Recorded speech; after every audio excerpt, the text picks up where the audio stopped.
د وهابیانو د خوارجو بنیاد د بیادبۍ نه ولاړ شوی. د دوی نیکه د دوی بنیاد چې چانه آغاز او شروع شو دا د نبی اکرم صلی الله علیه وسلم په زمانه کې په اسلامی لباس کې د اسلام دعوګیرو د صحابیت دعوګیرو ذوالخویسرة نومید او خپل نوم خرقس نه یو مجلس کې رحمت للعالمین په خلکو باندې د عشر او د زکات پیسې تقسیمولی یا غنایمو نو د انصارو نوجوانانو دا خبره وکړه چې نبی اکرم صلی الله علیه وسلم د خپل قوم قریشیانو ته غنیمتونه ورکړي او زمونږ توري اوسم د کافرو په وینو باندې رنگ دي مونږ ته نه راکړي. اوس دا د انصارو نوجوانانو دا خبره وکړه خو د اعتراض په شکل نه ده ګیلا د کشر د مشر نراشی خو بيدبی نه وي او اعتراض چې کشر په مشر باندې کوي نو دا بيدبی وي. نو انصارو ګیلا وکړه او رحمت للعالمین دا هغه ګیلی په بدل کې دوی ته داسې قناعت ورکا چې انصارو ته وویل په یو لویه خیمه او تجیر کې راجم شي او تاسو د انصارو نه بارنه سړی مو پرېږدئ او مبارک ورته راغی وی تاسو نه داسې خبرې را رسېدلې دي مشرانو ورته وویل دا الکانو کړي دي موږ مشرانو نه دي کړي وی صحیح ویلي دي وی داسې ویلي دي چې د مکې هغه خلک چې اوس ایمان راوړ هغوی ته ډېرې پیسې ورکړي او موږ همیشه د کفارو مقابلو کې جنګونه کړي او زموږ د تورو نه د کافرو وینې څاڅي او موږ ته یې سره نه کړه. نو نبی اکرم صلی الله علیه وسلم فرمایل نه خوشحال پدې باندې چې ماښام ته خلک کورونو ته ځي څوک سره وړي او سپین او څوک خان وړي او خان بوزي او څوک ځان سره وینځي غلامان بوزي او تاسو چې مدینه منورې ته ځئ نو محمد مصطفی صلی الله علیه وسلم ځان سره بوزي. ټول انصاریانو ډېر په خوشحالۍ سره ویل چې مونږ په دې ډېر خوشحالي تسلی وشو. یو بل محضر کې مبارک بیا خلکو باندې غنایم او زکاتونه تقسیمای خرقس نوم یو سړی راغی ادعج العینین جوری جوری سترګې وي مرتفع الوجنتین دا غمبری دا سرا پړسیدلی او جګ جګ ډک ډک غمبری سترګې ننوتی وي واسع الجبین او حاکم په مستدرک کې راخلی چې کان بین عینیه اثر السجود پدې تندی باندې خدا سے تور ټاپم جوړه شوی و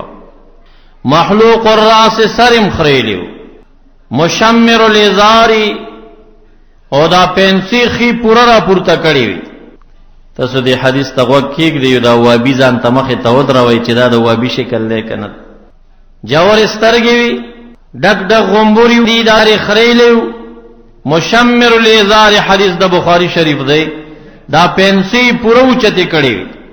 جګې جګې داسې دي ځینو ته را رسولې وي او رسول الله مبارک ته څه وایي ما عدلت یا رسول الله تا عدل ونک ظلم دی وک ټول وای معاذ الله استغفر الله. د مدینه انصارو مو ویل چې مونږ ته سره نه کړه خو ګیله وای اعتراض نه وغه به دبی نه و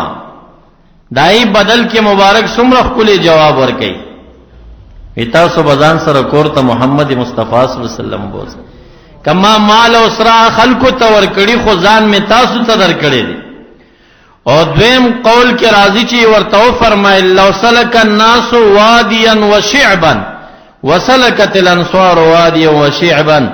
لا سلكت وادي الانصار وشعبا کدا تمام خلق په یو غر او خړ روان وي او په یو کندو روان وي خود مدینه انصار په بل لار روان وي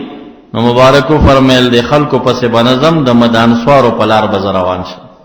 او ای فرمایل لولا الهجرة لكنت امرا من الانصار کده هجرت شرف او فضیلت نه وي نزب الله تعالی مکه کې نه پیدا کړي زب الله د مدینه یو انسان پیدا کړي خو ځکه مدینه کې پیدا نکړم چې بیا به د مدینه نه هجرت کولې او الله تعالی دا نه غوښتل چې زما وفات او دفن د مدینه نه بغیر په بل ځای کې راشي ګیله وکړه خو مبارک څومره خولي تسلی ورک. خرقس او ذوالخویسرة اعتراض وکا وی عدل دی ونه کما عز الله وی ظلم دی وک داسې چې روان شه نو مبارک صرف دومره فرمایل چې اهل د سما من فی السما زد ټول ازمکه امین ګرځولیم ما ته پیغامونه راکې او زه پاغي کې امانتدار ګڼل شوی موضوع خلکو ته رسوم نو الله تعالی زمين وګرځولم او تاسو د ازمکه خلک ما امین نه ګڼئ ظالم را توای حضرت خالد ابن ولید رضی الله تعالی عنہ دلته ولاړو نو هغه عرض کوي دعني اقطع راسه یا رسول الله ما پریک د عزت راست پرې کوم اسړې دا سره روان شو واپس لاړ ربي دبي وکړه ګستاخی وکړه روان شه نبی اکرم صلی الله علیه وسلم نبی علیہ السلام ناغور تو ویل چې نه وجنه ما خلق به بیا زما دین ته ناراضي کافران د دنیا به وتریږي او بیا به وای دی شخص ته نږدې مورځي واځي کافر نه وجني خپل مرګري موجني خلق برانه وتریږي بیا به څوک راځي نه کارو سملره چې دا سي خلاړو نو صحابه کرام ته مبارک فرمایل ان من ضئضئ هذا يخرج قوم دا شخص مولید د په نسل کې به یو قوم راشي د په اولاده کې به یو قوم راشي يقرؤون القرآن قرآن کریم بللی يقولون من خير قول البريه یا من قول خير البريه فخل باندې بای بل خبر نوی سوا د خیر البریه د حدیثنا خیر البریه سمانا په مخلوق کې بهترین انسان او بهترین انسان څوک دی محمد مصطفی صلی الله علیه وسلم یقولون من قول خیر البریه او په خله باندې بای د بهترین انسان یعنی د محمد مصطفی علیه السلام حدیث وی یو خواب قران کریم وی په خله او بل خوابه د رحمت للعالمین حدیث په خله باندې وی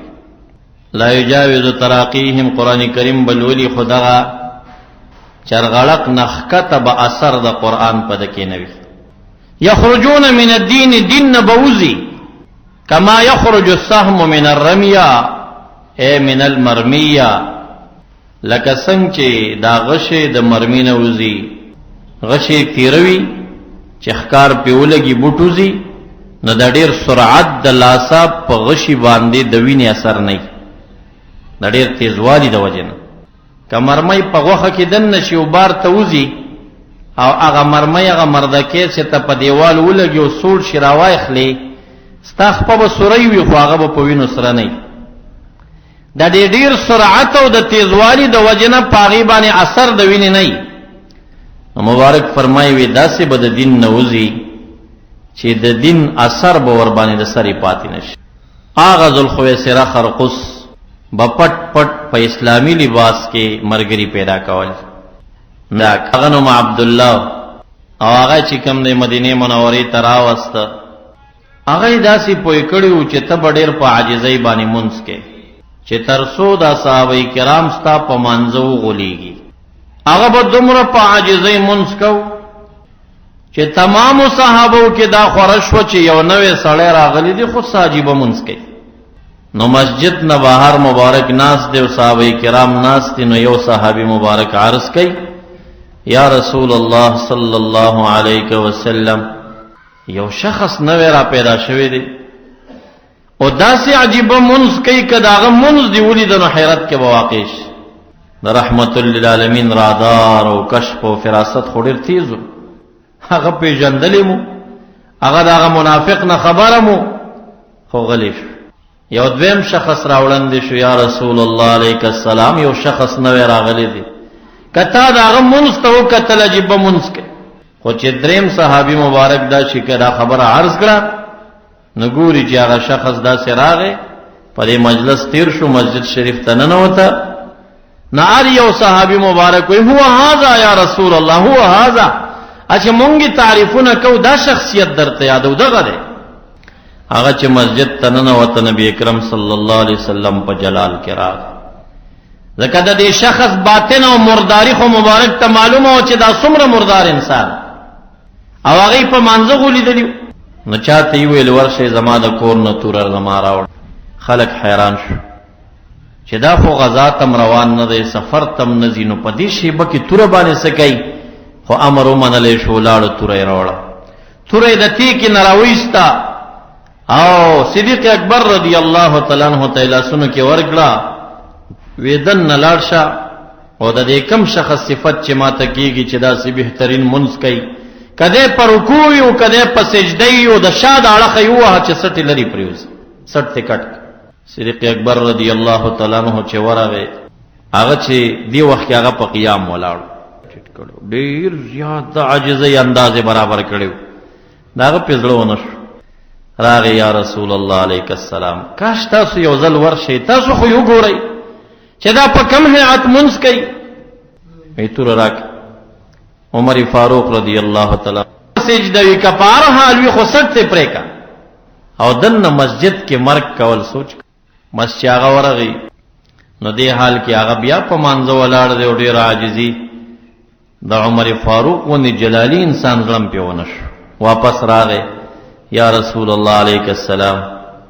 تا مونږ ته ویلي و چې تر هغې پورې سړی وژنئ تر څو چې کلمه ووایي ویقیم الصلاة او مونځ ادا کړي. هغه خو فلحال په مانځه ولاړ او ډېر عجیبه مونځ کوي، نو دې حال کې څنګه مړ کړو؟ وی راکړه توره. توره یې راواخېسته، تیکې کې دننه کړه، په پتونې کې ایښوده. حضرت علی کرم الله وجهه راوړاندې شي، یا رسول الله علیک السلام، ما ته راکئ، زه به تې دا سټ پرې کړم. توره یې د تیکې نه ویسته، هغه ته یې په لاس کې ورکړه، واخله، خو چې ته مسجد ته ورځې شخص به نه وي. چې هغه مسجد ته ورغی، د مسجد په بله دروازه دا شخص ته وتلی، داسې کافي مزل یې کړی و، روانو. نو راغی واپس، وی د مسجد نه وتی، بهر یې مړ کړمه، مبارک ورته وي مه وژنه بهر خلک، خو ورشه آواز ورته وکړه چې دلته راشه. کله یې چې راوغوښتو ویې وی دا صحابه کرام ستا تعریف کوي چې دا ډېر بهترین منځ کوي، ته چې دلته تېرېدې او مونږ ناستو، ته مسجد ته ننوتې،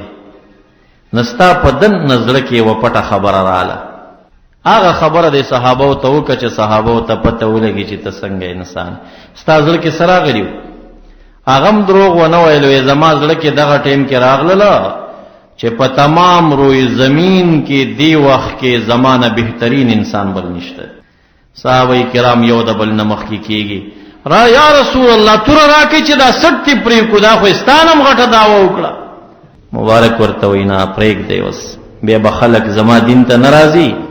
وی وګوره چې کلمه چا ویلي ومنځ کې هغه م وژني، بیا رانه خلک متنفره کېږي، راځي نه زما دین ته. بیا د ده باره کې علامه هیثمي رحمه الله دا حدیث چې ذکر کوي، وی کان بین عینیه صفعه، د ده په تندي کې صفعه وه. نو دې د صفعه ټکي زه دومره ستړی کړم د لغت په کتابونو کې چې یا الله دا صفعه لا څه شي ته وایي، صعفه یا صفعه څه شي ته وایي. حدیث مبارک کې خوراله چې تندي کې داسې زو. نو دا مې بیا د بخاري په شرحو کې پیدا کړه، نو هغې لیکلي وو چې صفعه توروالي ته وایي، د ده په تندي کې هم توروالی و. دا چانس چې کامیاب نشو د خرقوس او د ذوالخویسرا، نو بیا دې منافقانو یو بل چانس جوړ کړ. تاسو ویښ اوسېږئ، ګوره دا ګیمونه دوی کوي. دا چانس یې جوړ کړ چې داسې وکړئ، یو مسجد جوړ کړئ او هغه مسجد کې دا خپل ملګري راغونډېږئ او دا خپل ملګري په هغې کې چې دی نو بس خپل پرچار کوئ. خو داسې وکړئ دی 12 ملګري و دې وخت، داسې وکړئ چې راشئ او نبی اکرم صلی الله علیه وسلم ته ووایئ چې موږ یو مسجد جوړ کړی دی او د برکت دپاره تاسو دا خپل برکتي قدمونه راواخلئ او زموږ دې مسجد ته تشریف راوړئ. او که دا مسجد مو ځان نه جوړ کا او دې مبارک مو د برکت دپاره افتتاح ته بونه ته، نبی ګوري صحابه کرام دې جومات ته نه راځي، وي دا د مخالفینو جومات. چلته ګوري داسې اوس چلې جوړ که چې دې به بوځو، نو صحابه کرام به وایي چې دا خو بس عقیدتمند خلک دي. وګوره چې نبی اکرم صلی الله علیه وسلم د دعا لپاره بوتلو، د افتتاح لپاره یې بوت. دا هغه شپې وې چې د تبوک غزوه شروع کېده، دې راوسته. بس نبی اکرم صلی الله علیه وسلم مبارک ورته وویل چې زه د تبوک غزا ته روان یم په لوی مقصد باندې،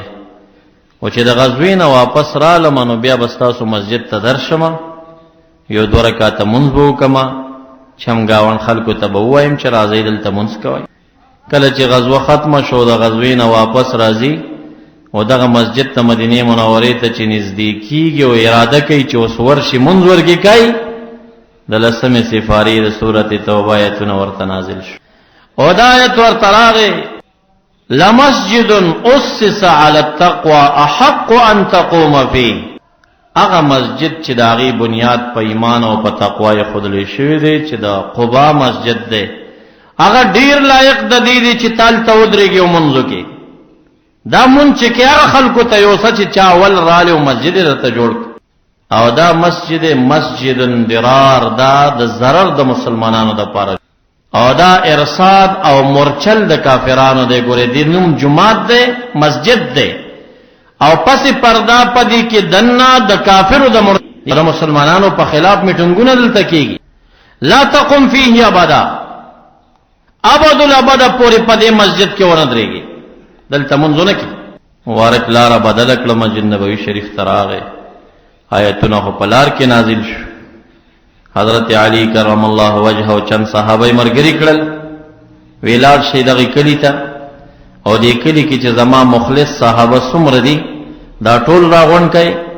او ورته وایي چې مبارک امر کړی دی چې دا مسجد وران کوي او دا سم بادیم پرې نه دی او هر څه ختم کوي او بیا د چم گاون صحابه کرامو ته وایي چې رسول الله مبارک امر کړی دی چې بیبیانو تم وایي چې خپل ډیران او ګندګي په دغه ځای کې دا امت ته تعلیم پرېږدي مسجد خود احترام ځای دی او مبارک دنیا ته راغلی هم دې لپاره چې د الله عبادتګاهونه جوړ کړي او زیاتې کړي د دې ترغیب یې ورکړی خو چې کله د مسجد نه د اغیارو د بېدینو خلکو اډه او مرکز جوړ شي او په هغې کې د مسلمانانو او د دیندارو خپې والی کېږي د هغې مسجد حکم بیا د نړېدو دی او هغه مسجد مبارک تعلیم ورکوي چې بیا ډیران ته نه جوړ کړي ډیران یې ته جوړ کړي حضرت عمر فاروق رضی الله تعالی عنہ ډیر غصه و ندی کې د دې کلی او صحابیو مخلصو پاکو سچا مسلمانو او د دې نور دولسو منافقانو په دې چلو فریب نه پوي چې دا جمعات باندې د نور بی دین خوري ناغه ته ویلیو چې ته قاریمی او आवाज دم خوګ دی او داخله کم تا منی نو ته زمونږ د جمعات امامي نو پنځه ټیمه جمع ور کړی و نو عمر فاروق رضی الله تعالی عنہ هغه وغوښته وینن نبات بت چرتم جمع نه ورک تا د منافقانو مسجد کې جمع ور کړی تب بیا په جمع نه ودرې مبارک چې دنیا کې حیاتو هغه پس چامن نه سوچا مسلمان او چې صدیق اکبر سے 2.5 کال زمانہ تیر شم چامن نه او د عمر فاروق رضی الله تعالی عنہ زمانہ چراله نه یو کلی کې د امام مقرر ده نو عجیبه زمانہ او امارت اسلامی څومره حاکمو د یو وړو کې جمعات د پنځګانه امام اجازت بد امارت نه حاصل کېده او بیا به بالخصوص امیر المؤمنین غمولا را غوښته چې ماته مخامخ کېده دا مولا وګورم چې دا څنګه سره به خاص کر د حضرت عمر فاروق رضی الله تعالی عنہ زمانہ ډېر کلکه د پابندۍ زمانہ هغه دومره کنټرول کړی او هغلته په یو مسجد کې یا په یو کور کې یو جماعت پیدا شو ماخستن کې براغونډېدلو یو به پاسېدو بیان به شروع د دین خبرې به خلکو ته کول دا خبره د عراق گورنر ته ورسېده هغه گورنر خط لیک امیر المؤمنین ته عمر فاروق رضی الله تعالی عنہ ته وی دلته یو ډله پیدا شوې دا ور ماخستن را جمع کیږي او هغلته بیانونه کیږي د دین خبرې کیږي کای بندوما اسنه څوک شکایت درولې چې د دین کارې بند او کای نه بندوم او د دینه فتنه جوړ شي او بلوه جوړ شي بیا به ماته ته غوسه چې تاولی زنه خبر اولم ما خبر کړی داسې وډله پیدا ده داسې بیان شروع ده سور سره وکم مصنف ابن ابي شيبه کې دا واقعا روایت راغلی عمر فاروق رضی الله تعالی عنہ ورته امر کوي علی بهم وعلی پتام لازم دي چې ما ته ځان راورسه او دې ډلی والا سره د مشر او د امیر ټول راورسو مات عراق په کمزې کې مدینه منوره وګوره ګورې سره دومره د دې خبرو غمو چې د دې بیان او د دې محراب نه خارجي کفار کار اخلي اسینه چې د دین په جامه کې بل ډله نه ایران نوت چراغ لل نو دې ته پښتنه کوي کم یو پتاسو کې مشر او امیر دی لفظ د امیر ورته استعمالي امیر در کې کم یو دی چا ورته ویل دا فلانه غلام ته ویل چې دا کجورو د ډډونو نه یو مضبوط دو کوتکونه ما ته راوړ. حضرت عمر رضی الله تعالی عنہ با جلاد باندې خلق وهل او دوی ته دومره غوسه و چې دا د امیر خپل په کوتک باندې وه. نو بیا هغه ورته وویل چې مونږ د الله تعالی په ذات قسم خورو چې مونږ د هغې جماعت نه یو چې کوم الله تعالی یاد کړي دي. نو علما وایي چې مراد تېنه خوارج دي. قسم یې وخوړه چې مونږ خوارج نه یو، خو بس هسې خپلو کې راغونډ شوي او د دین سوچ مو روان کړی و. بیا عمر فاروق رضی الله تعالی عنہ د عراق گورنر ته خط ورکړ، وی په عراق کې به اعلانونه وکړي چې د دې جماعت سره به څوک نه کېني. د دین د اشاعت خو علما شته که نه، هغه خورئ که نه، هغې خپل یو هیئت دی. د دینه بغیر هیئتونه بدلول او نور شکلونه ورکول، دا په منتها کې بیا د دې نه شر ولاړېږي. علما به د دې شر نه بې اګاو خبر شي، خو بیا به یې وخت تیر لاسونه. نو عمر فاروق رضی الله عنه ته چا وویل زمونږ کلي کې وړوکې جومات د امام نیسو، وی زه خو هغه سړی امام مقرروم چې یو ځلې وګورم وی پیژنم، ما ته خو امام راولی. امام چې راغی وی پیژنده، وی ته هغه سړی نه چې تا د منافقانو په مسجد درار کې 5 ټیمه جمع ورکړې وه، یو مغه یم، وی تا باره کې ما فیصله کړې، تا پسې به څوک من نه کړي. نو هغه بیا ورته قسم وخوړه چې زما د الله په ذات قسم وي چې زه د دوی د فریب نه نوم خبر. بس ما ته راغلل چې ته مونږ ته جمع راکوه، ما جمع ورکړې ده، او چې زه کله خبر شم چې دا د کافرو مرچل دی، نو زه د صحابه عمر ګر ما دا مسجد چې ورانېده ما وران کړی دی، ما پکې کار کړی دی د ورانولو کې. بیا هغه دا قسم تصدیق وکړه چې دا صادقه دی، دا مخلص دی، هغه کلی ته به امام مقرر کړ. دا درېمه حربه استعمال شو د دین په لباس کې چې مسجد جوړ کا او د مسجد په شکل باندې خلک خرابول شروع کړ. دا مونږ ته اسلامی تاریخ چې وده نشو، هر پاڼه او هر ټکی ټکی راته ښودلی دی چې اغیار په څه جامه کې کار کوي او په څه لباس کې کار کوي. دغه سلسله روانه وه، خو عمر فاروق رضی الله تعالی عنہ مبارک الله تعالی معنوي او باطنی او طاقت او قوت ورکړیو چې یو ځلې حضرت حذیفه رضی الله عنه ته فرمایي صحابه ناس دي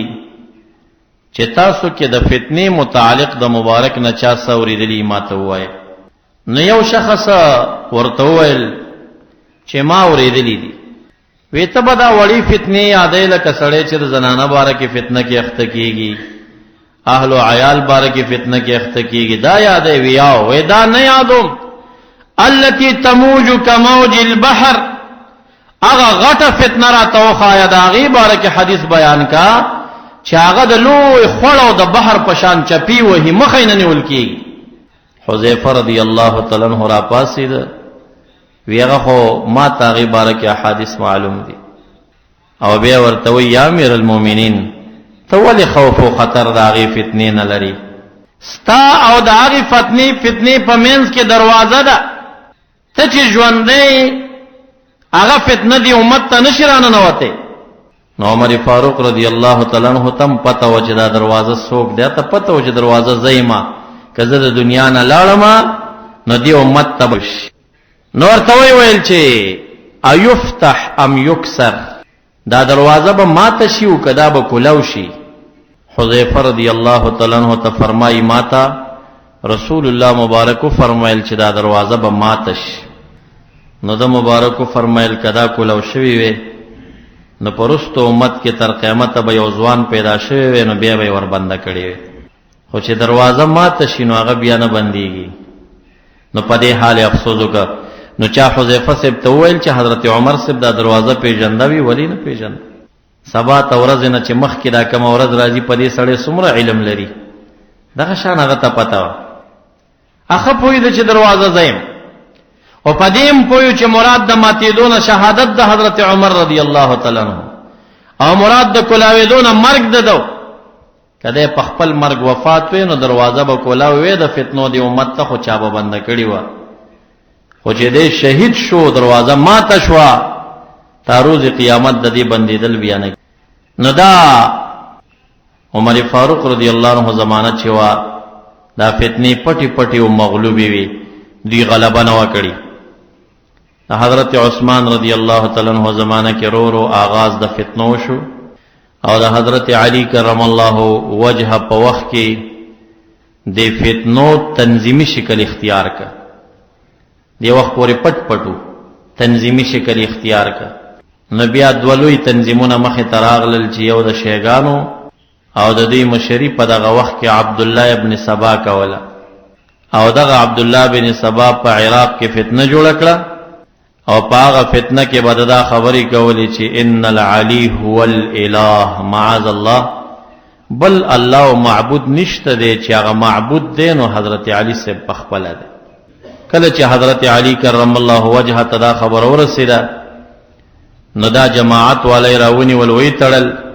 او دومره ورته غوسو چې اوس دوی ته کومه سزا ورکما نو په اور باندې وسوځول نو په طائف کې عبد الله ابن عباس رضی الله عنهما خبر شه ویکاش کې زده حضرت علی کرم الله وجهه خوا کې وې ما بده نه وې پرخې چې په اور خلق سوځولې وې ځکه په اور چې سوځول کوي نو دا عذاب او تعذيب د الله تعالی دی مخلوق په اور سوځول نه کوي چا حضرت علی کرم الله وجهه تور سوال چې عبد الله ابن عباس سے دسی وای رشتہ زیات په جلال او په غصه کې عالم او خپل غصه را باندې دومره غالب شو چې ما دې ته کومه سزا ورکم مرګری د عبد الله بن سبا د شیعاګانو هغه مشران هغه وسوځول او د عبد الله بن سبا د سو مرګرو سره یمن ته وتښتید او په یمن کې چې د خپل مرګری 12 کسان پاتې راغون شو دا فتنو والا پسې د خارجيانو د کفارو پټلا سنوي وی تبا قید راشن او عاشو پیسې والوي نه دوی ډیر استقامت لري د خپل کار نه وړي نه ګوري کدو پاتیشم خپل کار کوي او زمنګ د سنیانو دا خو د چونډه خو تول دی چې یو راغون کی کنه دی تول کی دی نو بل مولا بدنګلی دی چې ابل دې پکې راواچو نو بل بته دنګلی نستړی ودی کی چې الله نو تاسو په دې وړو وړو خبر ولین خطیه دی غټو پتنو ته متوجه شي قصه دې خبرو تر ورسیدا چې یو وخت کې به د عقیدی خبره و چې د اهل سنت دی او دا وابی دی او دا پنځپيري دی او دا فلانه دی دا لانجی دی به اتفاقی د مليانو دی حد ترالی وسه چې نن سبا اوس پدی سره نختی دی چې ته د فلانی پیر صاحب مرید دی او ته د فلانی پیر صاحب مرید دی او بس ته زما دشمن زکه زما د پیر صاحب مرید نه دا وس نو عقل دی دا علم دی دا دینداری دا اوس ټول دنیا به یو پیر صاحب مریدان کیږي نو زه خو وایم چې د سره مرید دی نه یو خالص سنت دی خپل ورور دی سینې پورې جوخ کا دا سختۍ ته ودرېګا هغه سره اتفاق اتحاد اعلان کا په دربارونو جنگ خو نه دی پکار کنه چې ترغیب ورکوا خپل پیر صاحب ته د هر چا نه ډیره عقیده ساته تب کمال ترسیږي د خپل پیر نه لوړ مقام او عقیده بل چاته مساته خپل پیر صاحب ته ډیره ساته دا د تصوف آداب دي چې خپل مرشد ته به بهترین عقیده ساتي خو په خله باندې به میدانونو کې اعلانونه پنه کې ځکه چې ته په خله باندې اعلانونه ور باندې کې د خپل پیر صاحب په کمالاتو اغل ته په مجلس کې د بل پیر مریدان ناس یا بخفشي وي زما پیر صاحب یاد او زما په پیر صاحب ردو کا اب خفشي دن زړګي کې د خپل مرشد نه فوق پاړو سو غنما دا څه عیب نه دی عقیده ورته بهترینه ساته تب مقام ترسي خدا خو مقصد نه چې د نور اولیاء او بيدوی درنوشي کنه د نور دربارونو سپکاوي درنوشي دا يهوديان سودا خو د ټولو پیغمبرانو منکر نه وکنه خپل اسلام د شان نه منکر او موږ مسلمانانو ته الله تعالی د تعلیم را کوي تاسو د يهودو او عیسویانو ته وایي چې موږ په خپل پیغمبرم ایمان لرو موږ تاسو په پیغمبرانو ایمان لرو لا نفرق بین احد منهم دوزه ورته د امر کی یو پیغمبر پمن کې موږ جدایان نه راولو موږ ټول مونږ چې د الله تعالی نسبینو بندګانو انبیاء دی علیهم السلام نو مشایخ به په زبان ټول معنی ټول اولیاء به معنی چې د هر سلسله سره تعلق لري به معنی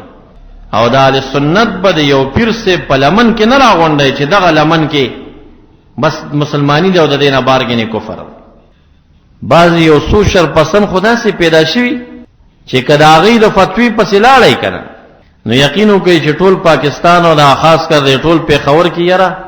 کې دي چې یو 13 کسان مسلمانانی داغي په مذهب داغې نه بار ټول کافر دي. پشمار یو دو درې دلته یو دو درې بل ځای دو درې بل ځای را پیدا شوي دي او خلکو ته مونږ اهل سنت یو، بس په اولیاء مونږ مین یو، او د خپل دغه بیکار او بی بنیاد تنظیم نه بهر اړو مسلمان نه مین. عام فکر، عام نظر، عقیده د اهل سنت دایرونه دي، که د هر طریقت سره تعلق لري، که وابستګي د طریقت نه، خوشبین د طریقت یا اهل سنت. امام غزالی رحمت الله علیه فرمای لیکي وی د تصوف دا مقامات او د الله د دوستۍ دا مقامات چې دي، هغه سړی چې هغه په دن نزله کې د اولیاء حال تسلیمي، چې اولیاء الله شته دي او دوی ته الله مقام ورکوي او دوی ته انوار او حال راځي، وی دغه چې زړه کې ومنل دا په خپلم د ولایت یو مقام دی، وی دته الله تعالی د ولایت یو مقام ورکوي. نور خو مقامات دي د ولایت پوړی دي. هغه سړی محروم دی چې هغه د اولیاء د حال منکر وي، او منی نه دا خبره چې اولیاء د فراست خاوندان دي، د کرامت خاوندان دي، د الله تعالی خواص بندگان دي، او خلکو ذهن کې دا چې بس الله ولی المؤمنین او ټول مسلمانان اولیاء دي کنه، او چې بسر سړی ګوري د خدای ولی دلته راشه او د الله ولی ته څنګه دا د اولیاء او د ګوستاخۍ او د بې ادبۍ دپاره د الفاظ استعمالي، تر څو د خلکو ذهن کې د الله تعالی خواص بندگان او عوام یو شان ته تعریف شي. نو معززو دغه عبد الله بن سبا چې التکلا روک د خپل 12 مرګرو ته به سویل، اوس مو زما خبره اومنه لکنه چې حضرت علی الله دی، غیب وی څنګه څه دلیل شو؟ اخو مونږ ورته معبود ویل او هغه مونږ وسوځولو. وی دا په اور باندې عذاب څوک ورکوي؟ وی الله. وی خو پته ولګېده چې دا الله دی کنه، که الله نه وي نو په اور ولې خلک سوځول؟ دا اوس د هغه دلیل. هغه صابیه فرقه اوس هم په شیګانو کې شته دي. په کراچي کې د صابیه فرقې یو مندر شته د شیګانو، او د هغې یو ویډیو ما کتلی و چې د شیګانو عالم بیان کوي، او په هغه بیان کې وایي علی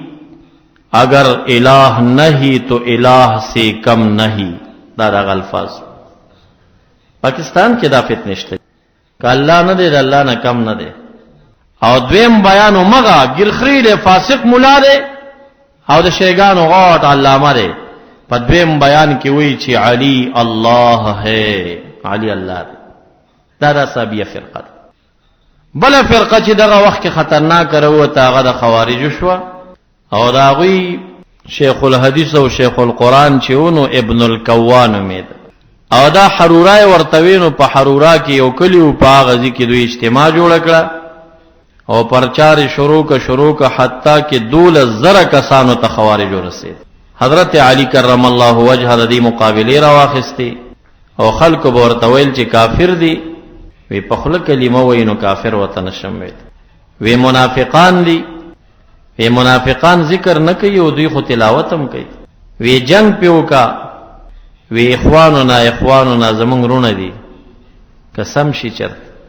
ځکه د وخت امیر المؤمنین ډیر حکمت عملی نه کار اخلي هر کار کې. زمونږ خو لنډ نظري که نه، زمونږ کم نظر د دیوال پورې لګي، او د امیر المؤمنین نظر چې دا ډیر لري لګي. هغه ګوري چې دی کې اوس خیر راځي که شر راځي، ډیر نظر د هغه تیز وي، زمونږ کمزوری وي. الله تعالی چې چاته څومره مقام ورکوي نو مغمره کوپړی او استعداد هم ورکوي. بیا د وړوکې سړی بیا نه، پاکستان په سختو حالاتو کې ګیرو کړ باندې، او که یو جذباتي زمونږ استاد غوندې را پاڅېدلی وي چې نه مونږ اړو څوک منو مقابله کوو، نو مقابله به یې کولی نه شوې، ملک به یې خراب کړی. دا حاکمان سوچ کوي، نظر کوي مخکې رستو، هغې ته خپل طاقت هم معلومي او خپل دشمن هم معلومي، پوهیږي چې دا طاقت مقابله نه کیږي، نو بیا د چل ول نه کار اخلي. امیر المؤمنین جنگ نه کو. عبدالله ابن عباس رضی الله عنهما د طائف نه راوغوښته چې تراشه او دا خلک د دې سره یو علمي مباحثه او مناظره جوړه کړه. عبدالله ابن عباس رضی الله عنهما چې ورته ویدان سره یو لخر بوزا، او دا ډېر سپک خلک دي، اسی باپاګانې خوري کی. هغه ډېر یو اطمینانی انسان او هغه ورته ویل چې نه دی ما پیژني، او دی کې ډېر زما شاګردان دي، او زه یې کې تنها ورځم. خو بیا ورته امیر المؤمنین ویل یو کس ځان سره بوز. نو چې کله د حرورات د کلی ته ورنږدې کېدنو یو ډاګو نو دا د هغې د جلسې ورځ وه 12,000 کسان را جمع نو دې کې د ابن الکوا بیان کولو چې داسې وکتل چې عبدالله ابن عباس رضی الله عنهما راغی او مشهور مفسر د صحابه دا خو به بحث کوي نو دې کشرانو ته وی دا شخص قرآن کریم کې ډېر ماهر دی او دی به ما سره بحث کول غواړي خو ګورې ما ته به را پرېږدی نه نو دا کشران خو د هر جماعت داسې صادقان شاني که نه نو دې کشرانو ورته وي دې کې څه مقصد دی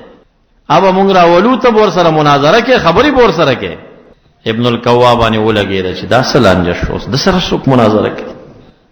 وی ګوري دا ډیر تیز دی په خوله کې دا ما ته مه را پرېږدی وی چې دی په حق او موږ به ټول ور واوړو خو خبرې به کوې ورسره جلسه قلار کېناسته 12,000 خو لوی اجتماع وي ابن الکوا ته یې وویل چې تا د حضرت علي کرم الله وجهه لښکر ولې پرېښود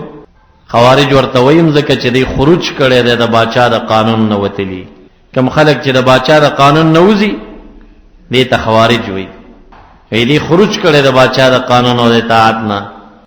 وی ما خو ځکه ما سره څو دلایل دي وی څه وی یو دلیل را سره دا دی چې د امیر معاویه او د حضرت علی رضی الله عنهما د دواړو منځ کې اختلاف راغی صفین جنگ وشو څلور کې یو اړخ شو یو د بل اړخ دوی دا واک حاکمانو ته ورکه ابن عباس رضی الله عنهما ورته ویلاو حاکمانو ته ورکه وی قرآن کریم را واخست ګوره وی الله تعالی فرمایي چې ان الحكم الا لله د الله نه سوا بل حاکم نشته دی او فیصله به الله تعالی کوي نو چې دې دواړو نورو سړو ته فیصلې وسپارلې نو معاذ الله دواړه مشرکان شوي دي ځکه چې بل حاکم یې منل اوس د آیت دا مقصد دی چې په ورځ د قیامت کې د الله تعالی د فیصلې نه بغیر بله فیصله نشته او هغې خو دې پسې لاړه ظاهر پسې لاړه او په ظاهر کې دا راله چې فیصله د الله تعالی نه بغیر بله نشته دی او دې دواړو ولې نور ثالثان منلي دي او فیصله کو نه منلي نه دا شرک کړی دی لکه وابیان چې تاسو ته وایي چې تاسو اوس قرآن شته دی او حدیث شته دی امامان هم پکې د کوم ځای نه راایستلي دا مو شرک کړی دی همدقه د خوارجو خبره همدې خبره باندې حضرت علي کرم الله وجهه ته کافر ویلو معاذ الله نو عبدالله ابن عباس رضی الله عنهما ورته ویل چې دوه بادشاهان وجنګېږي دا ډېر خطرناک وي او که په یو وړوکي کور کې ښځه او خاوند په لانجه شي او سره په جنګ شي دا غټه خطرناکه خبره وي وی د یو وړوکي کور خو ښځه او خاوند چې مخالف شي طلاق به ورکېږي به دې کې خو مړي نه کېږي بادشاهان چې وجنګېږي دا خطرناکه خبره ده قرآن کریم یې ترې راواخېسته وی راشه قرآن کریم کې وګوره الله تعالی فرمایي که چېرته ښځه او خاوند په اختلاف شو فبعثوا حکما من اهله وحکما من اهلها یو حاکم د سړي د کورنۍ نه کوي یو حاکم د ښځې د کورنۍ نه کوي وی چې ښځه او خاوند په لانجه شي الله تعالی وی دوه حاکمان وټاکئ او چې باچایان سره ونښلي نو حاکمان ټاکل څنګه شرک ابن الکوا سر ټیټ 4,000 کسانو اعلان وکوي چې مونږه دوکه شوي یو او مونږ د حضرت علی صاحب لښکر ته واوښتو 8,000 پاتې شو وی دویم اعتراض دی کوه وی مونږ د حضرت علی کرم الله وجهه لښکر کې او دا امیر معاویه رضی الله عنه ته یو خط لیکه او خط کاتب ولیکه من امیر المؤمنین علی ابن ابی طالب الى امیر المؤمنین معاویه رضی الله عنه نو حضرت علی صاحب دې کاتب ته وویل چې داسې ملیکه چې من امیر المؤمنین علی ابن ابی طالب دا زما د نامې سره امیر المؤمنین ټکی لري کا اسنه چې امیر معاویه صاحب دې خط ته وګوري او خط لا کتل نه او په سر کې امیر المؤمنین ټکی وګوري وای نشلی چې ما خو تعمیر نه منل نو ته څنګه ما ته خطونه را لېږي نو یې خچ دې امیر المؤمنین ټکی د ځان نوران کا او دې خو امیر دې او مشر دې نه یا سړی امیر المؤمنین وی یا امیر الکافرین وی نو چې امیر المؤمنین نظام سره وران کړو بس معاذ الله و دا امیر الکافرین شو کنه ځکه یې نه من عبد الله ابن عباس رضی الله عنهما ورته ویل وی اسلامی تاریخ نه خبر یې وی غزوه حدیبیه کې چې نبی علیہ السلام د سهیل ابن عمرو سره صلح کوله هغه صلح کې مبارک حضرت علی صاحب ته ویل اولیکا چې دا صلح هاذا دا هغه فیصله ده چې کړي دا من محمد رسول الله سهیل ورته ویل چې دا رسول الله ټکه وران کا چې مونږ ته رسول الله منل نو مونږ به تاسو سره لانجی ولې کولې او رسول الله مبارک حضرت علی صاحب ته وویل چې دا رسول الله ټکی وران کا، او هغه ورته وویل چې زما لاس کې دا طاقت نشته چې تانه رسول الله وران کما. مبارک ورته وی ما ته وخایا، په خپل ګوتو رسول الله ټکی وران کا او وی لیکل من محمد ابن عبد الله، او به فرمایل ز محمد ابن عبد الله یما او ز محمد رسول الله یما. ویدل ته نبی اکرم صلی الله علیه وسلم د خپل نامین رسول الله ټکی وران کا. استاد عقیده چې نبی علیہ السلام وران کا راګیرش. سلور زره کسانو اعلانو کوي مونږ دوه کشوی مونږه د حضرت علی صاحب لخر ته تلاړو. سلور زره کسان پاتې شو. مناظره ختم شو. عبد الله ابن عباس صاحب راغی ورته ویل مونږ په غاړه خلاص کړه، اوس ته خوخه چ سکے. حضرت علی کرم الله وجهه ورته وی اخواننا زمونږ رونه دي، کلمه وای منس کوي وجنه مینا. پدې کې یو صحابي مبارک چې دا لانجې اختلافات ولیدل، ګډانې واخیستل، یاره وای بس نور دا توره غرزم جهاد نکوم، اسنه چې مسلمان را نه مړ نشي. احتیاط د وجه نه ګډان واخیست او روان دی. اوس د علاقه پرېږدي او پرې حرورا کې غټه قلا ده او پدې کې څلور زره خوارج را غونډي او پدې دروازه کې چې تیری کې پاټک لګېدلې او کله کې ونیو. ویته د نبی اکرم صلی الله علیه وسلم صحابي غویاو وی ترازه زمونږ امیر صاحب ته خلک پیش چې کوم دنه بوتله ګډان بار پاتې شو. هغه امیر صاحب ورته وی ابن الکوا وی حضرت علی کرم الله وجهه بارک دې څه نظر دی، دا کافر دی که مسلمان دی؟ معاذ. نو هغه ورته وی ما پرېږدئ، زه نه تاسو سره کار لرم نه هغې سره کار لرم، زه خپل ګډان سروم او بس دا بل چا نه دا پوښتنې وکوي نه. ستا نظر څه شی دی؟ زما نظر دا دی چې دا د نبی علیه صلوات والسلام خلیفه دی او دی د هغه زوم دی او دا هغه څوک دی چې مبارک فرمایلی وو چې دی الله ته ګران دی والله د ته ګران. بس یو دم ابن الکوا فیصله وکړه وی چې معاذ الله وی دا کافر شوی دی، دا خو حضرت علی صاحب ته د الله تعالی دوست وی، دا حلال کوي. هغه مبارک حلال کا، صحابي شهید کا. چې دا پیغام حضرت علی کرم الله وجهه ته راورسېده، بس مجاهدین را غونډ کړو، د جهاد تقریر وکړه او خلق ورته ویل چې تا خو څه پورې حمله نه کوله. ولی؟ وی اخواننا قد بغوا علینا، دا زمونږ رونه و خو اوس باغیان شو او په باغی باندې جهاد کیږي. نبی قومنده ورکړه او چې کم چاته قومنده د جنگ ورکړه هغه ته سپین، هغه ته وی چې سبای وختي د مانځنه بعد به جنگ شروع کې. نو هغه وی زما خپل پکې سودا و چې دا خو قرآن وی کلمه وی دا به څنګه وجنم. وی د شپې رالم دی قلاته، داسې مې ورته غوږ کېښوده چې دی څه شی کوي. وی ټوله شپه په دې قلا کې دننه اوازونه و اذا لهم دوی کدوی النحل بتلاوت القرآن. او سبا جنگ شروع کیږي او څلور زره کسانو ټولو تلاوت شروع کړی دی، تلاوت باندې لګیا دي. شک به نورم سیوا شو چې د وجه تهجد ودرېدم، ما وی یا الله زه خو په عظیم ابتلا او امتحان کې واقع شوم. هلته هغې تلاوتونه کوي او دلته راته حضرت علی صاحب مبارک وی چې مړی کا، او دی وی چې زه ورغلمه نو په دوی کې اصحاب البرانس د جګو جګو ټوپۍ والا خلک پکې وو. جګې ټوپۍ دا دوه چته شان ټوپۍ دي، اوس دلته رواج شوي دي پاکستان، پنجاب او کراچۍ دي ځایونو کې. دا به هغه وخت کې خوارجو په سره ولي او عمان خوارج هم په سره عبازیه فرقه دغه ټوپیګانې په سر. او قد اکلت السجود جباههم، او ای تندیمی چې وکتل نو د سجدو خوړلی داسې تاکیم پکې جوړو. بس شرارم په تهجد ودرېدم او دعا مې وکړه چې الله په لوی امتحان کې واقع یم، دا خو زما زړه سودا کوي، دا به څه کومه. ګورم چې حضرت علی کرم الله وجهه په سپینه سور دی راغی او ما ته وی قم یا شاک ای شکی پاسېږه، دا شک ټیم نه دی، د جنگ ټیم دی. وی دا یوه خبره نه وه، زما د زړه نه ټول شکونه ووتل چې دا شک خو زما په زړه کې ونه دی په چا خبر دی په حقه. بیا جنگ شروع که، 14 کسان تېنه ژوندي پاتې شول، وتښتېدل او باقي ټوله لال. او بیا هغه 14 کسانو کې 2 یمن ته لاړه او 2 خراسان افغانستان ته رالل، او دغه باقی کسان 19 کسان چې دا عمان مسقط چې ورته وایي دلته لاړل. په مسقط کې قاضي القضات هم خارجي دی، د مسقط د ټولو جماعتونو امامان هم خوارج دي. خو هغه داسې خوارج دي چې هغې فخر کوي په دې باندې عبازیان ورته وایي د محمد بن عباس دی کې یو سړی محمد بن عباسو هغه وتښتېد مسقط ته لاړه هلته تنظیم جوړ که تر ننه پورې اسلامي تاریخ کې په عمان مسقط کې د عباسیانو تاریخ چلی او هغلته دغه خوارج پاتې دي نو عرض مې دا کو چې دا دوه کسان ملکونو ته لاړل دا فتنې د هغه ځینه بیا را پاتې شوې